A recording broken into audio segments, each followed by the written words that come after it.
Punya rezeki besar, Anang Hermansyah dan Latif Sitepu berkurban sapi.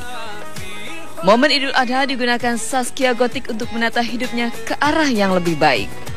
Ayu Ting Ting merayakan Idul Adha tanpa orang tuanya yang sedang menunaikan ibadah haji di Tanah Suci Mekah dan tanpa pula suami yang mendampinginya. Bella, Sophie, dan Adjie Pangestu sholat Id bersama dan juga makan malam bersama untuk membangun kembali keharmonisan. Audi dan Iko Uwais bersyukur karena bayi mereka lahir sehat melalui operasi sesar dengan selamat pula. Angel Elga berkurban di daerah Solo dan sejak bergabung ke Partai Islam, Angel berbusana kian tertutup bahkan jilbabnya kini menjadi tren. Nikita Willy memberikan kejutan untuk adiknya Winona yang sedang berulang tahun.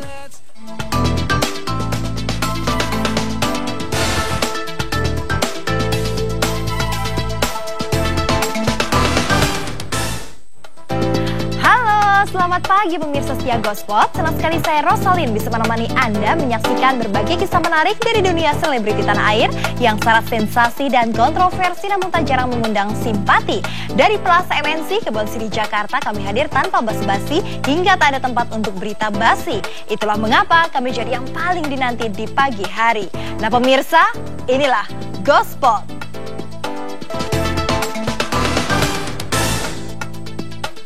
Pemirsa, banyak orang takut melihat hewan kurban yang disembelih termasuk juga Ashanty.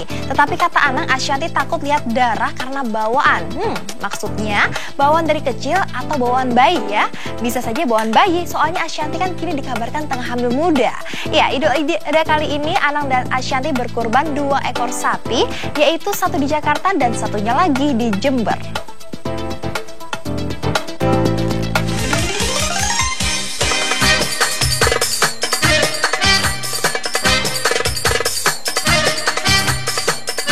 Anang Hermansyah keluar dari rumahnya yang megah tanpa didampingi oleh Ashanty dan kedua anaknya Aurel dan Azriel untuk kemudian menuju ke lapangan yang tak jauh dari rumahnya di daerah Cinere untuk mengikuti sholat Id.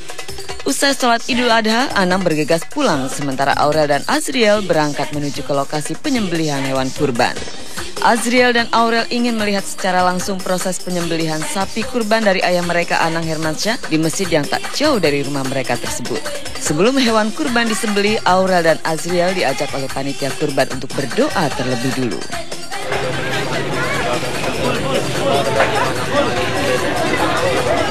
Jadi Bapak sekalian ya, ini sudah mendengar bahwa ini keluarga Anang menyerahkan sapi itu dibagi kepada yang berhak menerima di daerah Pondok Cabe itu. Insyaallah dari Rahman. Ya, misalnya ya. Jadi kami lakukan dia akan melaksanakan amanah ini dengan sebaik-baiknya.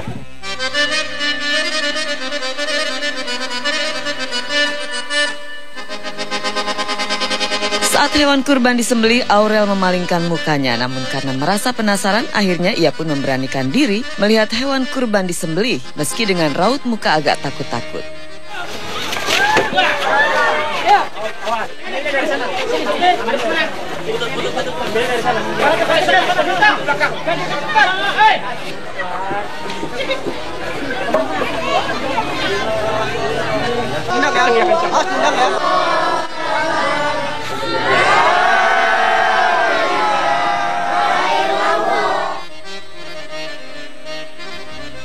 Pengalaman melihat penyembelihan hewan kurban secara langsung nampaknya begitu berkesan buat Aurel.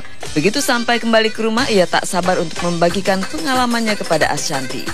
Sebetulnya antara Aurel dan Ashanty mempunyai kesamaan, yaitu sama-sama takut melihat darah. Ya, ijab kabul gitu deh sama ustadznya, terus udah gitu. Sapinya nangis ya? Katanya sih dari kemarin sapinya kayak nangis-nangis. Kemarin di depan situ ditaruh depan rumah, tapi nangis-nangis, itu nggak lihat. Terus dibawa pulang kan tadi udah tadi dari foto langsung, serem banget.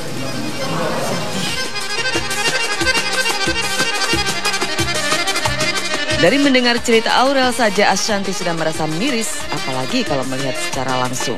Dari kecil hingga dewasa, rupanya ia belum pernah sekalipun melihat penyembelihan hewan kurban. Padahal setelah punya penghasilan sendiri, Ashanty tak pernah absen berkurban. Namun karena takut darah itulah, Ashanty tak sekalipun melihat penyembelihan hewan kurban miliknya.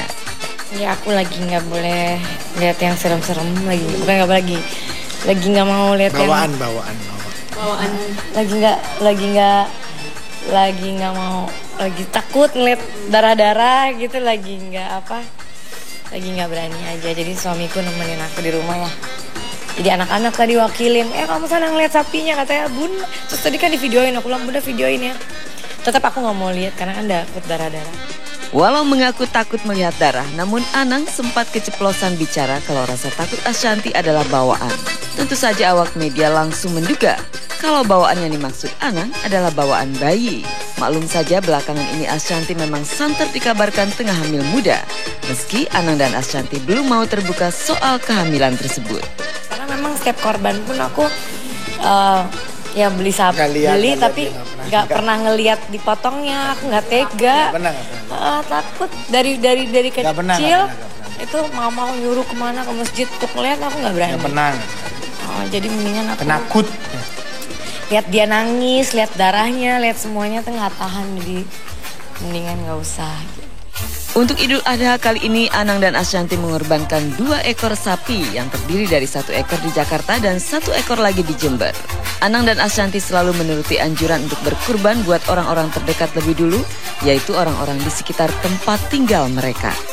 Kan lebih baik segala sesuatu, menolong orang pun lebih baik yang dekat rumah, melakukan hal-hal seperti ini juga lebih baik di dekat rumah. Dan karena kita juga baru pindah kan, ada masjid di belakang, jadi kenapa nggak kita mengasih ke orang sekitar aja gitu, karena kita tinggal di sini, jadi harus berdamai dengan orang-orang sekitar dan saling membantu ke orang yang terdekat dulu, keluarga, saudara, tetangga-tetangga dekat gitu yang memang membutuhkan ya gitu.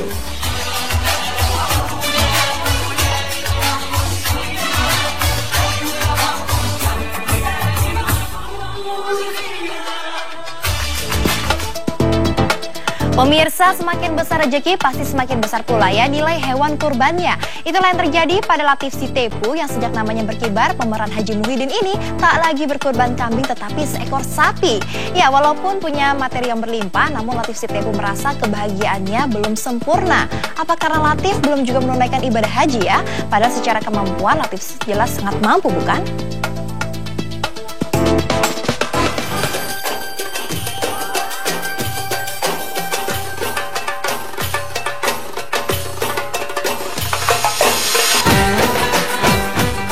Seru, kompak, dan penuh kebersamaan. Itulah suasana penyembelihan hewan kurban di dekat kediaman Latif Sitepu di daerah Cibubur. Pada Lebaran Idul Adha tahun ini, pemeran Haji Muhyiddin dalam sinetron Tukang Bubur Naik Haji ini berkurban 1 ekor sapi. Kehadiran Latif Sitepu membuat suasana semakin meriah lagi. Bahkan orang-orang berebut foto bersama dengannya.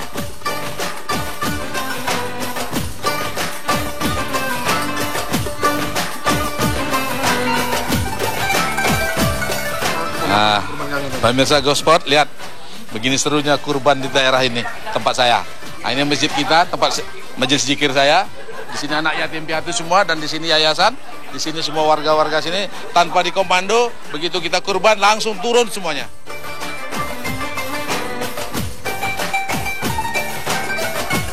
Beberapa tahun belakangan ini Latif Sitepu mengaku selalu berkurban 1 ekor sapi, sementara tahun-tahun sebelumnya ia berkurban 1 ekor kambing. Latif sadar kalau kehidupannya berlimpah materi seusai membintangi sinetron Tukang Bubur Naik Haji. Karena itulah ia sekarang selalu berkurban 1 ekor sapi, dari semula hanya 1 ekor kambing saja. Bahagia sekali karena ini suatu kurban, ini adalah suatu kewajiban bagi orang yang mampu. Siapapun dia. Ya, jangan pura-pura nggak mampu padahal dia mampu. Oh iya, saya tradisi saya memang kalau tiap tahun itu asis kurban. Kalau nggak bisa sapi ya kambing. Nah begitu, itu tiap tahun insya Allah. Karena rezeki ada kan. Kalau rezeki nggak ada nggak apa boleh buat. Nah ini tahun ini saya kurbankan untuk cucu saya semua. Anak saya tahun lalu, ini cucu semua. Nah insya Allah tahun depan mantu-mantu saya. Saya kurbankan tuh. Kekuatan finansial Latif Sitepu melonjak drastis setelah namanya moncer sebagai pemeran Haji Muhyiddin. Latif merasa kalau Allah Subhanahu wa Ta'ala begitu murah hati kepadanya, dan Latif pun ingin membalasnya dengan berkurban yang nilainya jauh lebih besar dari sebelumnya.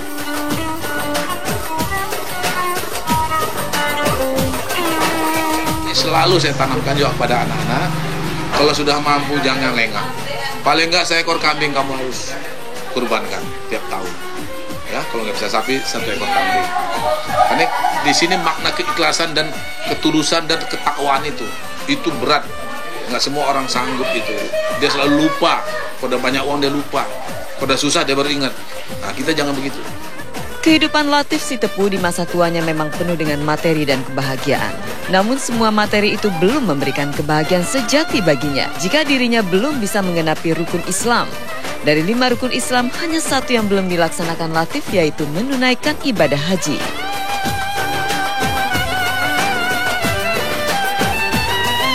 Saya memang sudah mendaftar, haji sudah mendaftar saya. Tapi saya belum tahu kapan terima, kapan terlaksana, apakah 2014 atau 2015. Harapan saya ya kalau bisa 14, ya paling nggak 15, 2015. Kenapa? Saya merasa mungkin fisik saya masih, insya Allah masih bisa. Kalau udah ke atas saya belum tahu lagi kan.